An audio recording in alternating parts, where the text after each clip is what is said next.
नमस्कार, मैं प्रिया। आज है 16 नवंबर। खबरों की तरफ बढ़ने से पहले एक नजर सुर्खियों पर। बीते दिन जनता दरबार में सीएम ने सुनी फरियादियों की फरियाद।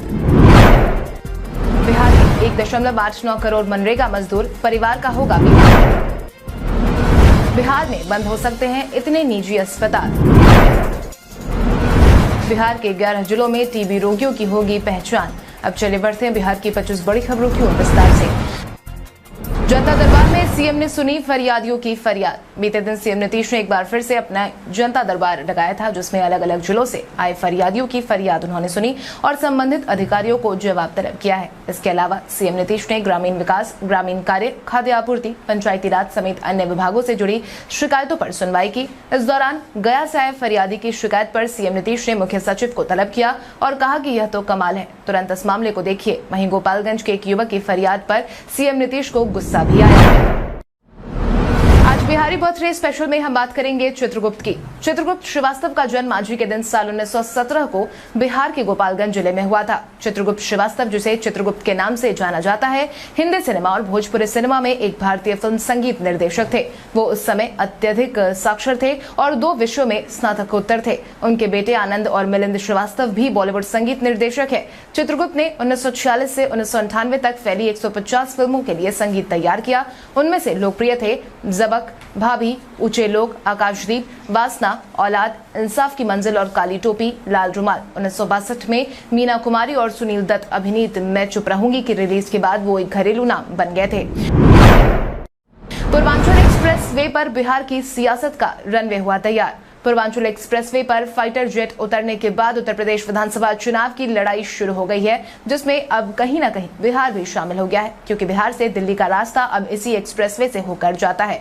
उत्तर प्रदेश विधानसभा का चुनाव अब अगले साल होना है। जदयू, हम वीआईपी जैसी बिहार की राजनीतिक पार्टियां इस चुनाव में प्रतिद्वंदिता करने के लिए कमर कस चुकी हैं। बिहार में सत्तारूढ़ एनडीए के करीब सभी घटक दल उत्तर प्रदेश में जाति समीकरण के आधार पर अपने लिए चुनावी समर में सफलता का रास्ता खोज रहे हैं। मुकेश सहनी ने 100 से ज्यादा सीटों पर चुनाव लड़ने की अपनी मंशा जाहिर की है। वहीं दूसरी तरफ जीतन राम मांझी भी उत्तर प्रदेश जाने के लिए तैयार है। बिहार के 1.89 करोड़ मनरेगा मजदूर परिवार का होगा बीमा। बिहार में मनरेगा से अनुबंधित 1 करोड़ 89 लाख मजदूर परिवारों को बीमा के दायरे में लाया जाएगा। इसमें 46,66,000 महिला मजदूर शामिल है। इन सभी का जीवन और स्वास्थ्य बीमा करवाया जाएगा। कोरोना काल में मनरेगा मजदूरों के समक्ष स्वास्थ्य और सुरक्षा संबंधी दिक्कतों को देखते हुए ग्रामीण विकास विभाग ने कार्य योजना तैयार कर ली है। केंद्र सरकार के निर्देश के बाद राज्य सरकार के ग्रामीण विकास विभाग के मनरेगा आयुक्त सीपी खंडूजा ने सभी जिलों के डीएम सह जिला कार्यक्रम समन्वयक और डीबीसी सह अपर जिला कार्यक्रम समन्वयक को पत्र जारी कर दिया है, जिसके बाद अब वैसे मनरेगा मजदूर जो प्रधानमंत्री जीवन ज्योति बीमा योजना करवाने में सक्षम है, वैसे मजदूरों को प्रधानमंत्री सुरक्षा बीमा योजना से आवश्यक रूप से आच्छादित कराया जाएगा। बिहार में राजस्व एवं भूमि सुधार विभाग को मिले 478 नए अधिकारी। बिहार सरकार के राजस्व एवं भूमि सुधार विभाग को बीते दिन 478 नए अधिकारी मिल गए हैं। इसके साथ ही विभाग में बुनियादी पदों के अधिकारियों की कमी भी दूर हो गई है, क्योंकि विभाग काफी लंबे समय से अधिकारियों की कमी से जूझ रहा था। पदों को भरने के लिए उनकी निर्भरता दूसरे विभाग पर थी।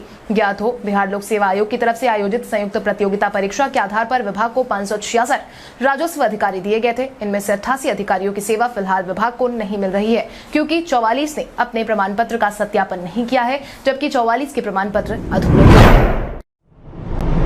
बिहार में लागू रहेगा शराबबंदी। बीते दिन जनता दरबार के आयोजन के बाद आज सीएम नीतीश शराबबंदी को लेकर बैठक करने वाले हैं, जहां हर एक बिंदु पर चर्चा की जाएगी। साथ ही इस बात का पता लगाया जाएगा कि शराबबंदी लागू होने के बावजूद किनकी लापरवाही के कारण बिहार में शराब का कारोबार हो रहा है, उस पर चर्चा होगी। इस बाबत बीते दिन मीडिया से बातचीत के दौरान सीएम नीतीश ने कहा कि शराब कितनी बुरी चीज है, पियोगे तो जान जाएगी ही। फिर भी लोग इधर उधर से शराब पी ले रहे हैं, लोगों को जागरूक करना पड़ेगा। इसके साथ ही एक बार फिर से मुख्यमंत्री ने साफ कर दिया है कि बिहार में शराबबंदी कानून से वो एक कदम भी पीछे नहीं हटने वाले हैं।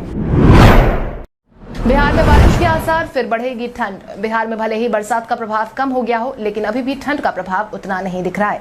बताया जा रहा है कि पूर्वी हवा के प्रवाह के कारण ठंड का असर नहीं दिख रहा है। ऐसे में मौसम वैज्ञानिकों की माने तो 23 नवंबर तक ठंड का प्रभाव इसी तरह का रहेगा और 23 नवंबर के बाद एक बार फिर से ठंड की वापसी हो सकती है। कहा तो ये भी जा रहा है कि पूर्वी हवा के प्रवाह के कारण 2 से 3 डिग्री तक की बढ़ोतरी होगी। इधर मौसम वैज्ञानिक आशीष कुमार का कहना है कि इस बार ठंड का प्रभाव अधिक समय तक रहेगा।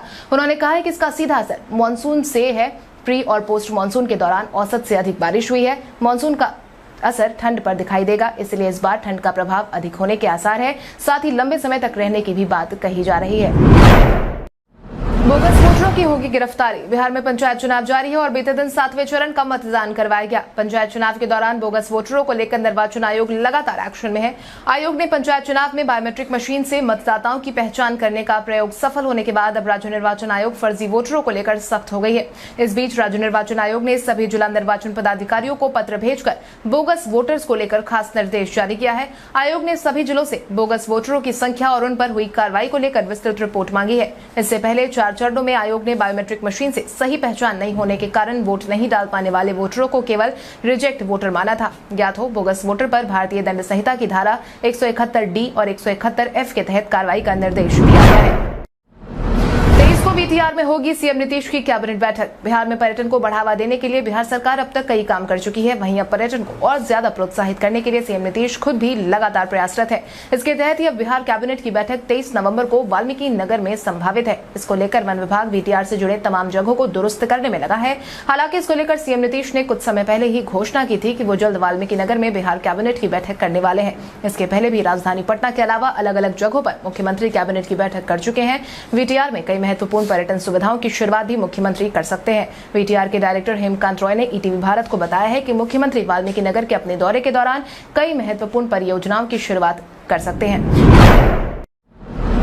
स्टूडेंट क्रेडिट कार्ड पर बिहार सरकार ने लिया बड़ा निर्णय। बिहार स्टूडेंट क्रेडिट कार्ड योजना के तहत लोन लेने के लिए विद्यार्थियों के शैक्षणिक दस्तावेजों का सत्यापन अब थर्ड पार्टी के हाथ में होने वाला है। शिक्षा विभाग ने इसको लेकर अपना निर्णय जारी कर दिया है, क्योंकि अब तक सत्यापन शिक्षा विभाग खुद करता था, लेकिन अब आवेदकों के शैक्षणिक पत्रों का सत्यापन के लिए संबंधित एजेंसी अब पूरा करने वाला है और पूरी तरीके से जवाबदेह होगा। इसके कई फायदे होंगे। शिक्षा विभाग के इस नए फैसले से समय पर दस्तावेजों का सत्यापन तो होगा ही, साथ ही शिक्षा विभाग की जिम्मेदारी भी कम होगी। इसको लेकर शिक्षा विभाग के अपर मुख्य सचिव संजय कुमार ने देश और प्रदेश के सभी विश्वविद्यालयों के कुलपतियों और शैक्षिक संस्थाओं के प्रमुख को पत्र भेजने का काम कर दिया है। शिक्षा विभाग ने थर्ड पार्टी वेरिफिकेशन के आदेश को 3 क्षेत्रों में बांटने का काम किया है। बिहार के भागलपुर जिले में आपको देखने को मिलेगा बहुत कुछ खास। भागलपुर शहर से करीब 50 किलोमीटर पूर्व अंत्यचक गांव स्थित विक्रमशिला विश्वविद्यालय का खंडहर पर्यटकों के आकर्षण का मुख्य केंद्र है। यह अंतर्राष्ट्रीय स्तर पर फेमस है और विदेशों में भी पर्यटक इस विश्वविद्यालय को देखने आते हैं। ऐसा माना जाता है कि इस विश्वविद्यालय की स्थापना पाल वंश के राजा धर्मपाल ने 8वीं सदी के अंतिम वर्ष या 9वीं सदी की शुरुआत में की थी। करीब 4 सदियों तक वजूद में रहने के बाद 13वीं सदी की शुरुआत में ये नष्ट हो गया। विक्रमशिला के अलावा यहाँ का प्रमुख पर्यटन स्थल गंगात्मक डॉल्फिन अभयारण्य है, जो पर्यटकों को अपनी ओर आकर्षित करता है। अफसरशाही से परेशान हुई सरकार। बिहार सरकार अफसरशाही के मुद्दे पर आए दिन घिरती नजर आई है। इसका अंदाजा आप इसी बात से लगा सकते हैं कि अब अफसरशाही सरकार की आंख में खुद ही चुभने लगी है। यही कारण है कि अब सरकार की तरफ से सामान्य प्रशासन विभाग के प्रधान सचिव चंचल कुमार ने इस संबंध में सभी विभागों के प्रधान सचिव, डीजीपी, कमिश्नर और डीएम को पत्र लिखा है, जिसमें सांसदों और विधायकों के पत्र का संज्ञान लेने और उस पर कार्रवाई करने के साथ साथ सम्मान प्रदर्शित करने का निर्देश दिया गया है। ऐसा नहीं करने वाले अधिकारियों पर सख्त कार्रवाई की चेतावनी दी गई है। साथ ही पत्र में कहा गया है कि सभी सरकारी सेवक सांसदों और विधायकों के साथ विनम्रता और शिष्टाचार का बर्ताव करें। यदि कोई सांसद या विधायक उनसे मिलने के लिए आते हैं तो उन्हें प्राथमिकता दे और जाते समय भी उनके प्रति सम्मान प्रदर्शित करते हुए विदा करें। बिहार में बंद हो सकते हैं इतने निजी अस्पताल। बिहार के कई निजी अस्पतालों की उल्टी गिनती शुरू हो गई है, क्योंकि बिहार राज्य प्रदूषण नियंत्रण परिषद ने अपनी कार्रवाई शुरू कर दी है, जिसके तहत परिषद की सूची में प्रदेश के सभी जिलों में 5433 ऐसे निजी अस्पताल हैं जिनकी मुश्किलें आने वाले समय में बढ़ सकती है। मिली जानकारी के अनुसार ये वैसे अस्पताल है जो एनजीटी के मुताबिक बायोमेडिकल वेस्ट मैनेजमेंट रूल्स का पालन नहीं कर रहे हैं। यही कारण है कि निजी अस्पतालों को बंद करने और जुर्माना वसूली करने के लिए सूचीबद्ध किया गया है, जिसके बाद ही इन अस्पतालों को गैर कानूनी घोषित कर दिया गया है। आपकी जानकारी के लिए आपको बता दें, नेशनल ग्रीन ट्रिब्यूनल में 2017 में veterans forum for transparency in public life के महासचिव wing commander doctor BNP Singh की तरफ से याचिका दायर की गई थी। ज्ञात हो, सूबे में कुल 27,996 निजी अस्पताल है। इसमें 21.73% अस्पताल इस नियम के मापदंड पर खड़े नहीं है। बिहार के 11 जिलों में टीबी रोगियों की होगी पहचान। बिहार में स्वास्थ्य व्यवस्था को सुदृढ़ करने के लिए और बिहार को रोग मुक्त बनाने के लिए बिहार सरकार लगातार प्रयासरत है। इसी कड़ी में बिहार में टीबी मरीजों की तलाश बिहार सरकार शुरू करने वाली है। इसको लेकर बिहार के 11 जिलों में विशेष अभियान चलाया जाएगा। इस दौरान इन जिलों में मरीजों की पुष्टि होने पर मुफ्त इलाज तो होगा ही, साथ ही बीमारी से बचने और बीमारों के साथ अच्छा व्यवहार करने के लिए काउंसलिंग भी की जाएगी।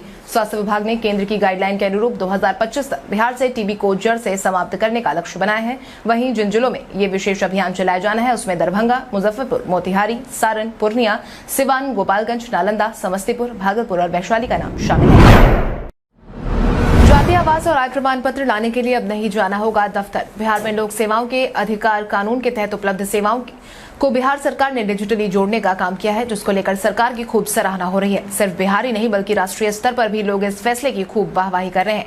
यही कारण है कि अब आम नागरिक को प्रमाण पत्र के लिए आवेदन कहीं से भी करने की सुविधा दी गई है और प्रमाण पत्र लेने के लिए दफ्तरों के चक्कर से छुटकारा दिया गया है, क्योंकि अब आपके मोबाइल फोन पर ही एक लिंक आ जाएगा, बस उसे डाउनलोड करना है और आपको डिजिटल सिग्नेचर के साथ प्रमाण पत्र मिल जाएगा। बीटीआर के तर्ज पर अब बनारस से कैमूर के लिए शुरू होगा टूर पैकेज। बिहार में पर्यटन की असीम संभावनाएं हैं, वहीं पर्यटन को बिहार में बढ़ावा देने के लिए सरकार व्यक्तिगत रूप से भी प्रयासरत है। यही कारण है कि सरकार ने अब बीटीआर के तर्ज पर बनारस से कैमूर वन अभयारण्य के लिए टूर पैकेज की शुरुआत की है। कैमूर वन अभयारण्य में इको पार्क का भी निर्माण करवाया जाएगा। इसके लिए पर्यावरण, वन एवं जलवायु परिवर्तन विभाग योजना बनाने का काम कर रहा है। आपकी जानकारी के लिए आपको बता दें, राज्य में बीटीआर से भी वन क्षेत्र का बड़ा इलाका कैमूर वन अभयारण्य का है। साथ ही वहाँ की प्राकृतिक सुंदरता भी बेहतरीन है। इसके कारण ही इस क्षेत्र का उपयोग राज्य में पर्यटन को बढ़ावा देने के मकसद से किया जा रहा है। 7वें चरण में इतने प्रतिशत डाले गए वोट। बीते दिन बिहार के 7वें चरण में 903 पंचायतों में सुबह 7 से शाम 5 बजे तक वोट डाले गए, जिसके बाद 7वें चरण में कुल 62.14% वोट डाले गए। तो इसके बाद मतों की गिनती 17 और 18 नवंबर को होगी। हालांकि इस दौरान छिटपुट घटनाएं देखने को मिली। बिहार में बीजों की हो रही है होम डिलीवरी। खरीफ मौसम अब समाप्त हो रहा है और रबी मौसम की शुरुआत हो गई है, जिसके बाद बिहार में दलहन और तिलहन फसलों की बुआई का काम चल रहा है। साथ ही अब गेहूं फसल की बुआई की शुरुआत भी होने वाली है। बिहार में इस खरीफ मौसम में अच्छी खासी बारिश भी हुई है, जिसके कारण रबी फसलों के लिए खेतों में पर्याप्त नमी भी मौजूद है। यही कारण है कि सरकार इस बार यही उम्मीद कर रही है कि रबी फसल का अच्छा उत्पादन होगा, जिसके तहत किसानों को भी अब सरकार अनुदानित दर पर बीज पहुंचाने का काम कर रही है। किसानों को कोई दिक्कत ना हो, इसके लिए विभाग द्वारा इच्छुक किसानों को रबी फसल की बीज का होम डिलीवरी भी किया जा रहा है। इसी प्रकार रबी फसल के लिए विभिन्न प्रकार के उर्वरक भी पर्याप्त मात्रा में उपलब्ध है, जिसकी जानकारी कृषि मंत्री अमरेंद्र प्रताप सिंह ने दी है। जदयू ने शुरू किया झारखंड मिशन, 2000 लोगों को पार्टी में किया शामिल। बिहार की राजनीति में अपनी पकड़ मजबूत करने के साथ ही जदयू अब झारखंड में भी सत्तारूढ़ होना चाहती है। यही कारण है कि राजद के बाद अब जदयू पार्टी ने भी झारखंड में अपनी पूरी ताकत झोंकने का काम किया है, जिसके तहत बीते दिन जदयू की तरफ से आयोजित मिलन समारोह में करीब 2000 लोगों ने जदयू की सदस्यता ली है, जिसकी जानकारी जदयू के राष्ट्रीय महासचिव सह MLC गुलाम रसूल बलियावी ने दी है। इसको लेकर उन्होंने कहा कि झारखंड में सीएम नीतीश कुमार के कामों का अच्छा प्रभाव है। जो लोग जिनके मन में 2005 से पहले वाला बिहार था, अब जब बिहार आते हैं तो बदला हुआ बिहार देखते हैं, तो उनके मन में ललक देखने को मिलती है। काश हम बिहार में होते या फिर नीतीश कुमार जैसे नेता झारखंड में होते। भाजपा अपने नेताओं को केंद्र में कर रही है शिफ्ट। बिहार के आयोग, बोर्ड और निगम में नियुक्ति का काम बीच मझधार में अटका नजर आ रहा है। यही कारण है कि बिहार भाजपा ने अपने नेताओं को केंद्र सरकार में शिफ्ट करना शुरू कर दिया है। इतना ही नहीं, सरकारी कंपनियों में बिहार के 4 नेताओं को स्वतंत्र निदेशक बनाया गया है। मिली जानकारी के अनुसार आगे 2 दर्जन से अधिक नेताओं को इसके लिए नियुक्त किया जाएगा, जिसके तहत केंद्र सरकार ने सजल झा को ऊर्जा विभाग का स्वतंत्र निदेशक बनाया है, सिद्धार्थ शंभू को इस्पात मंत्रालय का स्वतंत्र निदेशक बनाया है, पूनम शर्मा को बोर्ड ऑफ नेशनल फर्टिलाइजर में स्वतंत्र निदेशक और सरोज रंजन पटेल को सतलज जल विद्युत लिमिटेड में स्वतंत्र निदेशक बनाया गया है। जिसके बाद अब ये सभी कंपनी के बोर्ड डायरेक्टर की बैठक में हिस्सा बनेंगे और उन्हें हर बैठक के लिए भत्ता और सुविधाएं भी दी जाएंगी। कंगना जैसे को मजाक में लेना चाहिए। हाल ही में अभिनेत्री कंगना रनौत ने देश को मिली आजादी पर टिप्पणी की थी। फिर क्या था, उनके इस बयान से ही बिहार समेत देश भर की राजनीति गर्मा गई है, जिसके तहत बिहार में भी कंगना के बयान पर राजनीति शुरू हो गई है। वहीं अब सीएम नीतीश ने भी कंगना के बयान पर अपनी प्रतिक्रिया दी है, जिसके तहत उन्होंने कहा कि कंगना जैसे लोग को मजाक में लेना चाहिए। कुछ लोग पब्लिसिटी के लिए कुछ भी बोलते रहते हैं, ऐसे लोगों पर ध्यान नहीं देना चाहिए। सीएम नीतीश ने कहा कि किसे पता नहीं है कि भारत को आजादी कब मिली। आपकी जानकारी के लिए आपको बता दें कि हिंदी फिल्म अभिनेत्री कंगना रनौत पद्मश्री अवार्ड लेने के बाद टाइम्स ग्रुप के टीवी चैनल को इंटरव्यू देने के दौरान उन्होंने कहा था कि 1947 में देश को आजादी भीख में मिली, असली आजादी तो साल 2014 में मिली। भारत के इतिहास में आज की तारीख कई कारणों से दर्ज। भारतीय मूल के वासुदेव पांडे त्रिनिदाद और टोबैगो के 1995 में प्रधानमंत्री बने थे। बंगाल की खाड़ी से उठे भीषण चक्रवाती तूफान सीडर ने 2007 में बांग्लादेश में भीषण तबाही मचाई थी। मुंबई में सचिन तेंदुलकर के क्रिकेट से संन्यास लेने के संकल्प के बाद ही 2013 में भारत सरकार ने भी देश के सबसे बड़े नागरिक सम्मान भारत रत्न देने की आधिकारिक घोषणा कर दी। 40 वर्ष की आयु में इस सम्मान को प्राप्त करने वाले वे सबसे कम उम्र के व्यक्ति और सर्वप्रथम खिलाड़ी हैं। भारत के प्रसिद्ध लंबी दूरी के तैराक मिहिर सेन का जन्म 1930 में हुआ था। प्रसिद्ध भारतीय क्रांतिकारी करतार सिंह सराभा का निधन 1915 में हुआ। आज ही के दिन को राष्ट्रीय प्रेस दिवस के रूप में मनाया जाता है। वार्नर को को मैन ऑफ द टूर्नामेंट दिए जाने से नाराज है शोएब अख्तर। रविवार 14 नवंबर को टी20 विश्व कप 2021 का समापन हो गया। फाइनल मुकाबले में ऑस्ट्रेलिया ने न्यूजीलैंड को हराकर पहली बार टी20 विश्व कप ट्रॉफी पर कब्जा किया। कीवी टीम द्वारा दिए गए 173 रनों के लक्ष्य को ऑस्ट्रेलियाई टीम ने मात्र 2 विकेट के नुकसान पर 7 गेंद रहते हासिल कर लिया। वहीं मैच के बाद मिशेल मार्श को मैन ऑफ द मैच खिताब से नवाजा गया। वहीं David Warner man of the tournament रहे। वार्नर ने सेमीफाइनल में भी जबरदस्त बल्लेबाजी की थी। पाकिस्तान के खिलाफ सेमीफाइनल मुकाबले में वार्नर 30 गेंदों पर 49 रन बनाकर आउट हुए थे। इस बीच पाकिस्तान के पूर्व दिग्गज तेज गेंदबाज शोएब अख्तर ने वार्नर को मैन ऑफ द टूर्नामेंट दिए जाने पर नाराजगी जाहिर की है। अख्तर के अनुसार वार्नर की जगह बाबर आजम को प्लेयर ऑफ द टूर्नामेंट दिया जाना चाहिए था। भारत की आवाज सामाजिक, राजनीतिक, आर्थिक, सांस्कृतिक, मनोरंजन और क्रिकेट पर अपने विचार और अनुभव साझा करने के लिए माइक्रो ब्लॉगिंग ऐप खूब भारत की आवाज बन चुका है। आम लोगों से लेकर सेलिब्रिटी तक हर कोई इस लोकप्रिय भारतीय ऐप का तेजी से इस्तेमाल कर रहा है। कुछ बेहतरीन फीचर्स ने इस ऐप की लोकप्रियता को और बढ़ा दिया है। इसका टॉक टू टाइप फीचर एक अनोखा फीचर है। इसका इस्तेमाल करके यूजर बोलकर अपनी भाषा से विचार जाहिर कर रहे हैं। वीरेंद्र सहवाग, पीयूष चावला, चितेश्वर पुजारा, रॉबिन उथप्पा, उमेश यादव, कुलदीप यादव जैसे बड़े क्रिकेटर, कंगना रनौत, श्रद्धा कपूर, टाइगर श्रॉफ जैसे बड़े फिल्मी स्टार और यूपी के मुख्यमंत्री योगी आदित्यनाथ, मध्य प्रदेश के मुख्यमंत्री शिवराज सिंह चौहान, पीयूष गोयल, रविशंकर प्रसाद, स्मृति ईरानी और भी कई लीडर्स और मंत्री कूप पर सक्रिय हैं। अब आइए जानते हैं सराफा बाजार और पेट्रोल डीजल के क्या थे भाव। अगर हम सराफा बाजार की बात करें तो सोने का भाव 15 नवंबर को 22 कैरेट के लिए प्रति 10 ग्राम 47,520 रुपए था। वहीं 24 कैरेट के लिए प्रति 10 ग्राम 50,850 रुपए था। इसके साथ ही अगर हम चांदी की बात करें तो चांदी का भाव प्रति किलो 66,400 रुपए था। इसके साथ ही अगर हम राजधानी पटना में पेट्रोल की बात करें तो पेट्रोल की कीमत 105.90 रुपए प्रति लीटर, वहीं डीजल के दाम 91.09 रुपए प्रति लीटर थे। कल हमारे द्वारा पूछे गए सवाल का जवाब आप में से बहुत सारे यूजर ने हमें कमेंट करके दिया था, उसके लिए आपका बहुत बहुत धन्यवाद। आप में से जिन यूजर का कमेंट हमें अच्छा लगा है उनके नाम है हितेश कुमार, शंकर मुखिया, संजीव कुमार सिंह, प्रकाश सिंह, दिव्यांशु कुमारी, रंजीत यादव, अजीमा फिरदौस, संजीत कुमार, अमन कुमार, उदय कुमार, अमित कुमार, भगवान लाल, हरे राम यादव, भीम कुमार, भरत प्रसाद, मिथिलेश कुमार, प्रेम कुमार पटेल, अभिषेक सिंह, पवन कुमार, गौतम कुमार। इसके अलावा हमारी टीम को और भी लोगों के जवाब अच्छे लगे हैं, मगर समय के अभाव के कारण हम उनका नाम नहीं ले पाए। लेकिन आप हमारे सवालों का जवाब देते रहे, हम कल आपका नाम लेने की पूरी कोशिश करेंगे। तो चलिए बढ़ते हैं आज के सवाल की। और आज का सवाल कुछ इस प्रकार है। शोएब अख्तर की तरफ से वार्नर को मैन ऑफ द टूर्नामेंट देने का फैसले का विरोध और बाबर आजम को मैन ऑफ द टूर्नामेंट दिए जाने की मांग आपके अनुसार सही है या नहीं, अपने जवाब में कमेंट करके जरूर बताएं। इसके साथ ही आज के लिए बस इतना ही। बिहार की बड़ी खबरों से अपडेटेड रहने के लिए हमारे यूट्यूब चैनल को सब्सक्राइब करें और बेल आइकॉन दबाना ना भूलें। धन्यवाद।